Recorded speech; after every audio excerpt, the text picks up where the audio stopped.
because of like the the way he could have proxy certain things, but no, he actually picked Waystation, which I mean, it just matters how he plays it, because I mean he could actually quite make this map to his advantage, but I mean he quite could quite bite him in the butt too.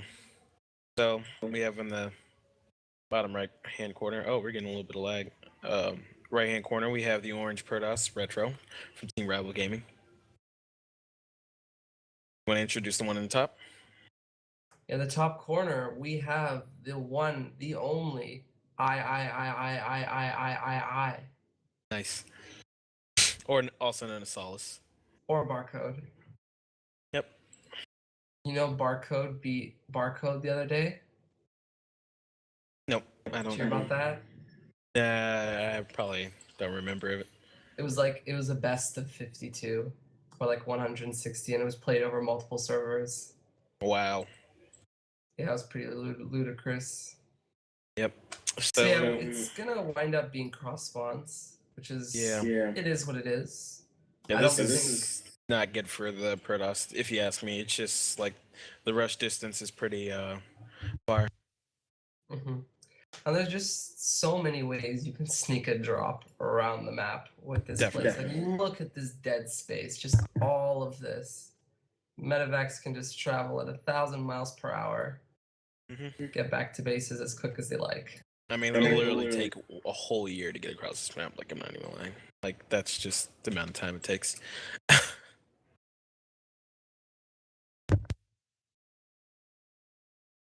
Yeah, so we're going to be seeing a Reaper opening for the Terran, which is pretty standard these days in the matchup. As well with the Gateway first, so he'll probably try to get the Stalker out anticipating this. Yeah. It's odd, like,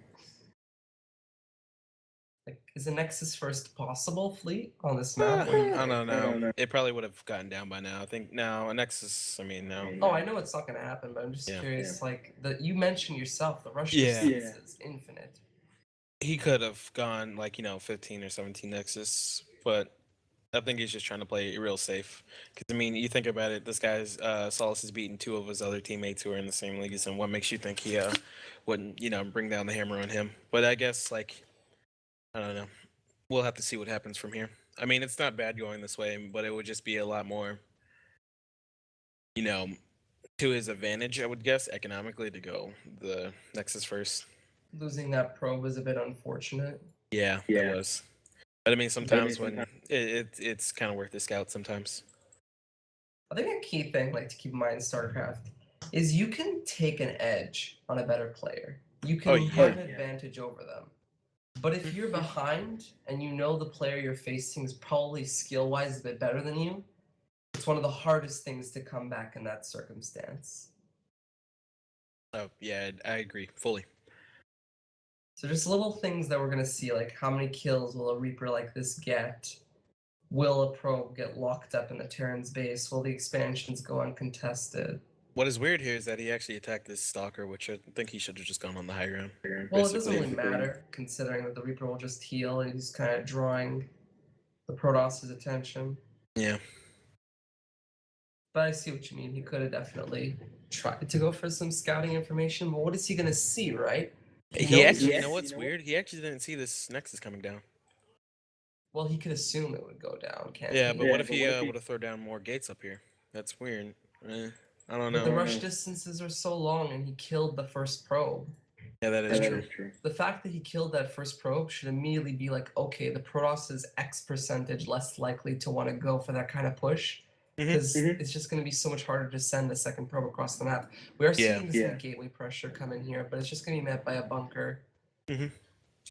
Nice little move there, letting the Stalker just lose its shields. Yeah, but this Reaper get into this base and got a good scout on it too. Reaper's doing a bit of damage. I think it killed what? No, it just took off some shields. I don't think it killed anything. Oh, it's going to get one probe. Yep. And is it going to see this Robo coming down? Nope, it will not actually. Yeah, but honestly, like, that one probe should not have gone down. There was no reason for that to happen with the Stalker there. And a Mother's Core, so yeah. That's quite unfortunate. And as the Reaper gets away!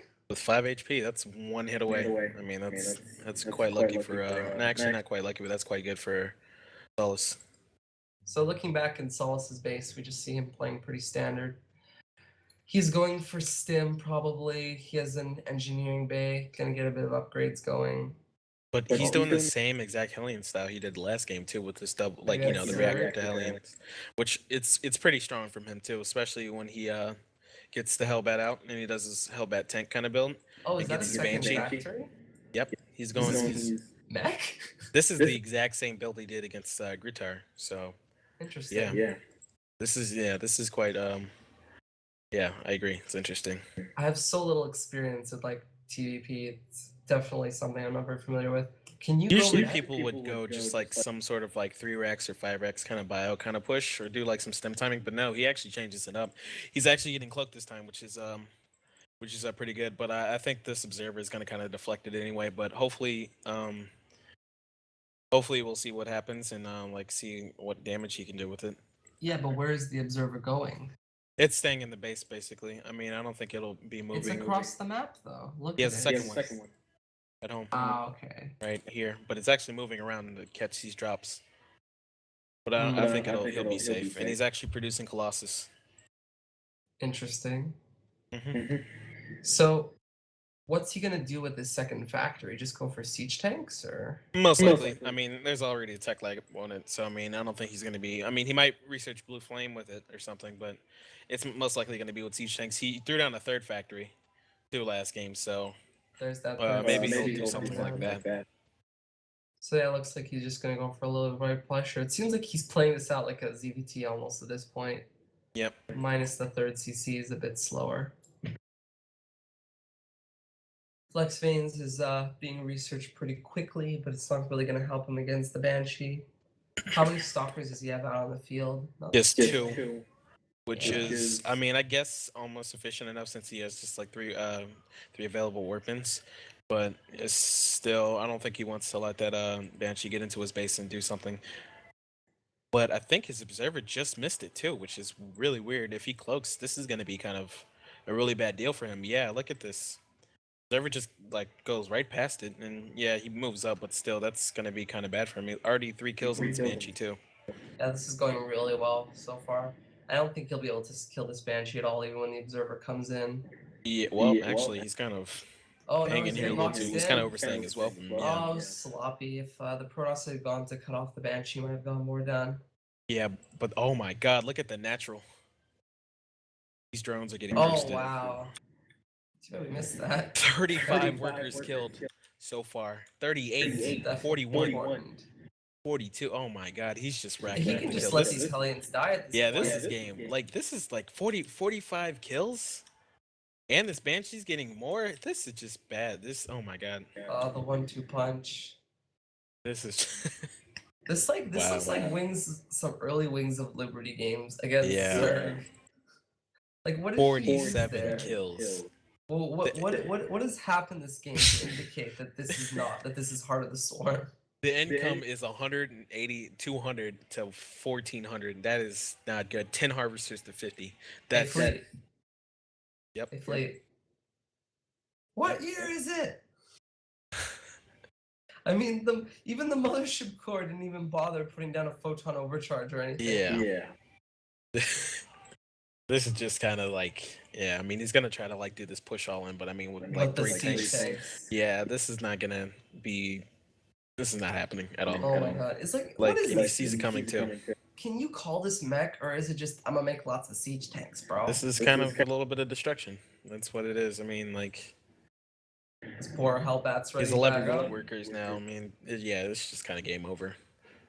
Like, no matter how much he micros. I mean, he even has Vikings out, which... I mean, 3 stalkers, and he's already getting his stalkers destroyed. That's a shame. Wow. That hero Banshee. But that's GG. I mean, good game for both of them. He was doing some more damage in the main, I think, while all of that was going on. Yep. I mean, that was pretty,